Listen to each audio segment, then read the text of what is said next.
Call out to Allah.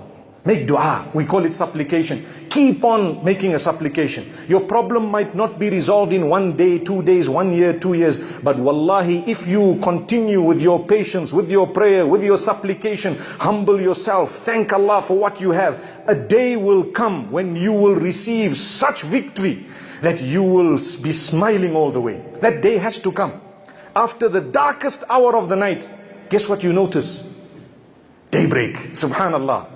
After the darkest hour of the night, you notice the daybreak, the crack of dawn, and you start saying, hey, mashaAllah, the night is over.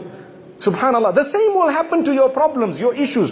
The more problems you have, the closer they should bring you to Allah. You get close to Allah, you get used to this. A person who had a problem with his hand and they amputated it. Wallahi, if your hand has been amputated, your leg has been amputated, may Allah make it easy for those whom this has happened to.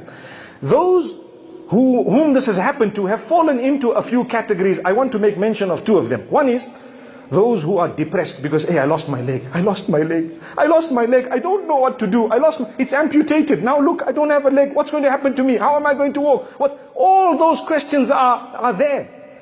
But can I tell you what a mu'min will do? He doesn't have a leg, now he goes, he thanks Allah, at least I have one other leg.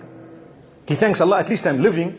He will go to seek some medication, they might make him an artificial leg, he starts walking. Until there comes a time when you will see him walking, you won't even know this man don't have a leg. Subhanallah. Why? He's thankful to Allah. He walks. What did Allah do for him? As a result of his positive attitude and his gratitude to Allah, Allah gave him contentment without the leg.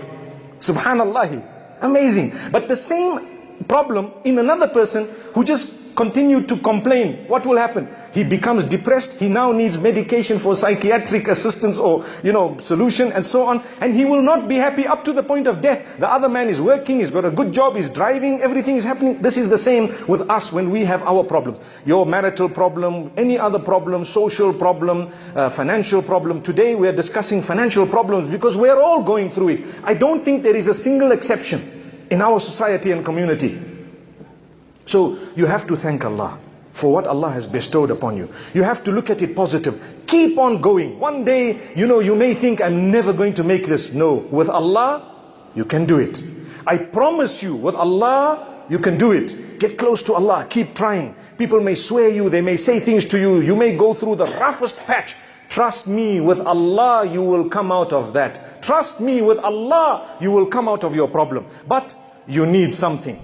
Bala in tasbiru wa tattaqu. So many times in the Quran, when Allah speaks of major obstacles facing the mu'mineen, He says, we will help you when you have sabr and taqwa. You need to be patient.